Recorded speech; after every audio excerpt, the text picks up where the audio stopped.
নিযুক্তি প্ৰক্ৰিয়াটো আৰম্ভ হৈয়ে গ'ল। এতিয়া আমাৰ কি কয় 31 মাৰ্চৰ ভিতৰত আমি শেষ কৰিম বুলি লৈছোঁ। বৰ্তমান আমাৰ ভেৰিফিকেশ্যনবিলাক চলি আছে আৰু ভেৰিফিকেশ্যনখিনি কৰোঁতে আমাক অলপ সময় লাগিব।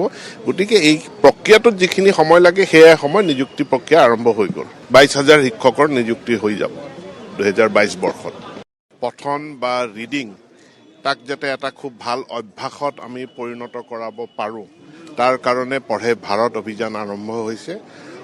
100 দিন ধৰি এই অভিযান চলিব বা এই গোটেই কেম্পেইনটো চলিব। শিক্ষানীতিয়ে মাতৃভাষা মাধ্যমৰ শিক্ষাৰ ওপৰত গুৰুত্ব প্ৰদান কৰিছে আৰু এই আমাৰ অভিযানটো চলি থকাৰ মাজতে 21 ফেব্ৰুৱাৰী তাৰিখে আন্তৰ্জাতিক মাতৃভাষা দিৱস ইণ্টাৰনেশ্যনেল মাদাৰ টাং ডে আমি চেলিব্ৰেট কৰিম।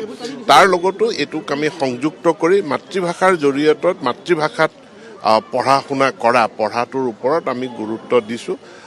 মই ভাবোঁ যে কেৱল পাঠ্যপুথি নহয়, বিভিন্ন ধৰণৰ কিতাপ পুথি আমাৰ 100 দিন ধৰি যি বিদ্যালয়সমূহত এইটো হ'ব, সেইটোৱে ল'ৰা ছোৱালীবিলাকৰ মনৰ বহুতখিনি খোকোজা, তেওঁলোকৰ যিটো সংকোচ থাকে বা তেওঁলোকে এলাহ কৰে, পঢ়াৰ অভ্যাসটো নথকাৰ কাৰণে তেওঁলোকে বিদ্যালয়ৰ পৰা যোৱাৰ সময়ত ঘৰত থকা সময়খিনিত নপঢ়ে।